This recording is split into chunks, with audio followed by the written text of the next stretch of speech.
Hi friends, मैं अनुग्रह कुमार प्रसाद आपका सुपर टेक इंस्टीट्यूट में स्वागत करता हूँ। आज वैदिक भैया के साथ आप सभी एप्लीकेशन ऑफ विजांग के अनुप्रयोग सीखेंगे। So let's go. मुख्यतः विजांग के 3 एप्लीकेशन होते हैं। पहला, गणितीय संख्याओं के हल जांच करने के लिए, जैसे जोड़ना, घटाना, गुणा, भाग आप जो किए हैं, इससे जो भी आंसर आया है वो सही है कि नहीं वो हम विजांग के थ्रू बता सकते हैं। दूसरा, कुल संख्या 3 से और 9 से पूर्णतः विभाजित है कि नहीं ये भी बता सकते हैं। तीसरा, किसी संख्या को 9 से भाग देने पर कितना शेषफल आ रहा है। When you divide a number by 9, what the remainder comes? चलिए देखते हैं गणितीय संख्याओं के हल जांच कैसे किया जाता है। पहला एग्जांपल लेते हैं, जोड़ना व घटाना। ठीक है, तो ये देखिए एक संख्या दी हुई है 48 + 95 = 143। तो सबसे पहले देखिए ये दोनों संख्या आपस में क्या है, जुड़ी हुई है। ठीक है, तो ठीक इसी प्रकार इसका विजांक निकालेंगे, इसका विजांक निकालेंगे और दोनों को आपस में जोड़ देंगे। जो भी विजांक आएगा उत्तर के विजांक से मिलना चाहिए। तो चलिए करके देखते हैं अपन। 48 का विजांक 3 हो गया, 95 का विजांक 5 हो गया। 48 और 95 आपस में जुड़ा हुआ है, तो ठीक विजांक को भी जोड़ना है। तो कितना हुआ विजांक, 3 + 5 मतलब कितना हुआ 8। तो मेरा आंसर आया 8। अब देखिए ये संख्या जो मेरा आंसर है इसका विजांक भी 8 आना चाहिए। अगर इसका विजांक 8 आ गया तो हमारा आंसर सही है।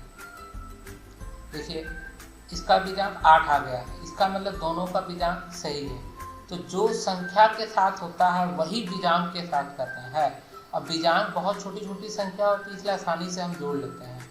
इसी को बोलते हैं उत्तर जांचना। सिर्फ विजांक हम देखेंगे और विजांक को हल करेंगे, वही उत्तर से मैच करेगा, वही मेरा आंसर होगा। एक संख्या और लेते हैं, इसका विजांक देखिए 7 है, इसका विजांक कितना है 8 है। तो 7 8 कितना होगा 15, 5 1 6। तो मतलब इसका विजांक कितना आना चाहिए आंसर का 6। तो देखिए आंसर का आ गया 6, इसका मतलब मेरा आंसर सही है। फिर आगे बढ़ते हैं, घटाना लेते हैं। घटाने लेते समय थोड़ा ध्यान देने वाली बात है। देखिए इसका विजांक कितना है 95, तो 5 कर दिया अपन। इसका विजांक कितना है 3, तो ये 3 आ गया। अब 5 में 3 घटाएंगे कितना आएगा 2, तो इसका विजांक 2 आना चाहिए। जोड़िए तो 7 4 11 1 1 2। हाँ, तो विजांक तो सही हो गया, मतलब ये मेरा सही है। दूसरा उदाहरण लेते हैं, ये संख्या 41 का विजांक हो गया 5, 35 का विजांक हो गया 8। अब यहाँ पे देखें मजेदार चीज मिलेगा देखने को। 5 में से जब 8 को घटाएंगे तो मेरा आंसर आएगा -3, निगेटिव में 3, ऋण 3। ठीक है, इसका मतलब क्या हुआ कि विजांक तो निगेटिव आ गया, लेकिन विजांक निगेटिव हो नहीं सकता। तो अपन क्या करेंगे, 9 से फिर से घटा देंगे। मतलब 5 - 8 करने पे -3 आया। तो अब इस -3 को क्या करेंगे, 9 में से घटा देंगे। तो 9 में से 3 गया, कितना आएगा 6। तो विजांक कितना आया 6। तो इसका मतलब मेरा ये आंसर कितना आना चाहिए 6। देखिए 6 आ गया है मेरा। ठीक है, ठीक उसी प्रकार अगर मान लीजिए विजांक -1 आया तो मेरा आंसर, तो विजांक क्या होगा -1 नहीं होगा, 9 में से 1 घटेगा, कितना होगा 8। जैसे माइनस विजांक आया -3, तो कितना हो जाएगा 9 - 3 मतलब 6, तो विजांक होगा 6। जैसे मान लीजिए विजांक आ गया -5, तो -5 विजांक नहीं होगा, कितना होगा 9 - 5 मतलब 4। ठीक है, इसी प्रकार से हम निकालेंगे। एक और संख्या लेते हैं, मान लीजिए 82। तो 82 का विजांक 1, 17 का विजांक 8। तो 1 - 8 करने पे कितना आ रहा है, ये आ रहा -7। तो -7 मतलब क्या हुआ 9 - 7 मतलब 2। तो यहाँ पे विजांक 2 आना चाहिए। जोड़िए 6 5 11 1 1 2। तो मतलब आंसर सही है। तो एक चीज सीखने मिला, क्या मिला कि जो संख्याओं के साथ हो रहा है वही संख्याओं के विजांक के साथ कर रहा है। और अगर विजांक जो मेरा आया और उत्तर का विजांक मैच है, मतलब एक जैसा ही है, तो इसका मतलब आंसर सही है। ठीक है, अब आगे बढ़ते हैं हम लोग किसके लिए, गुणा के लिए। देखिए गुणा कैसे करते हैं, बहुत आसान है। हम वैदिक गणित में आगे सीखेंगे कैसे विधि न 2 सेकंड 3 सेकंड हम गुणा करके आंसर ले आए। लेकिन अभी हम ये सीखते हैं कि जो आंसर आया वो गलत है या सही है। तो देखिए ये क्या है मेरा 78 का विजांक हो गया 6, 54 का विजांक हो गया 9। तो आपस में गुणा करेंगे आएगा 54। तो 54 का मतलब कितना हो गया 5 4 9। तो विजांक हो गया 9, 9 या 0। तो इसका विजांक भी या तो 9 आना चाहिए या तो 0 आना चाहिए। तो 4 2 6, 6 1 7 2 9, तो इसका मतलब विजांक मेरा सही है। ये भी सही, ये भी मतलब ये मेरा सही है। अगला लेते हैं, इसका विजांक 2, 91 का विजांक 1, आपस में गुणा किए 2 आ गया 2, तो मतलब इसका विजांक कितना आना चाहिए? 2 आना चाहिए। करके देखिए 9 5 14, 14 6 20, 20 मतलब 2, तो ये मेरा सही है। ठीक है, ऐसे ही हम लोग भाग भी करते हैं। तो देखिए भाग कैसे करते हैं। मान लीजिए ये संख्या है, इस संख्या को मैंने 54 से भाग दिया, ठीक है, तो ये मेरा शेषफल आया, ये मेरा भागफल आया। तो देखिए इसको मैं ऐसे लिख सकता हूँ, ये तो आपने पढ़ा ही होगा बचपन में। तो चलिए शुरुआत करते हैं।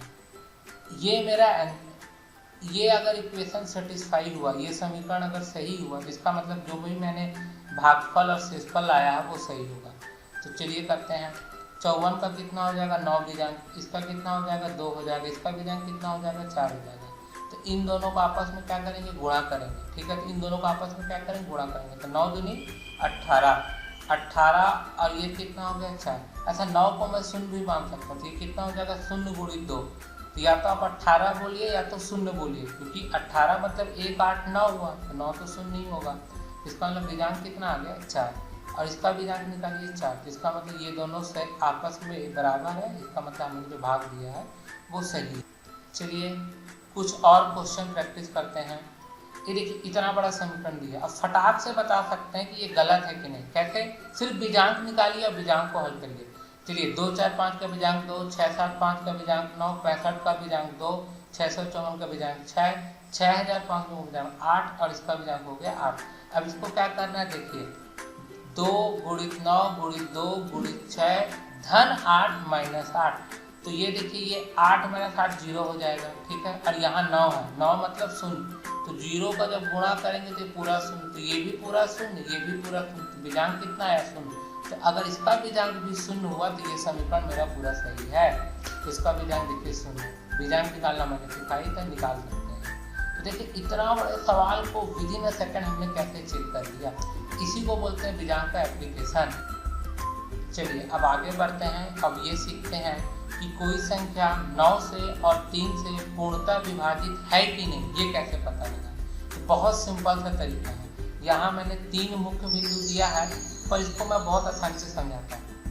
पहला पॉइंट तो आप ये याद रखिए कि हम किसी संख्या का अगर विजांक निकालते हैं और वह विजांक अगर 3 है, 6 है, 9 है, कौन कौन सा?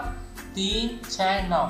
अगर विजांक मेरा 3 है, 6 है, 9 है, तो वह 3 से पूरी तरह विभाजित होगी, ठीक है। दूसरा नियम, अगर विजांक 9 है तो वह तो पूरी तरह 9 से विभाजित होगी, ठीक है। अगर विजांक मेरा 3 6 9 है तो वह 3 से विभाजित होगी, और अगर विजांक 9 है तो वह 9 से विभाजित होगी। अगला और सबसे इम्पोर्टेंट बिंदु यह है कि मान लीजिए किसी संख्या का विजांक 5 आ गया, तो वो 9 से विभाजित तो नहीं है पूरी तरह, ठीक है, ना ही वो 5 से है। पर विजांक अगर 5 है तो इसका मतलब ये होता है कि वह संख्या को अगर आप 9 से भाग देंगे तो शेषफल कितना आएगा? 5 आएगा। इसका मतलब बहुत ही सीधा है कि विजांक हमेशा उस संख्या का शेषफल बताता है जब उस संख्या को हम 9 से भाग देते हैं, ठीक है। चलिए आगे बढ़ते हैं।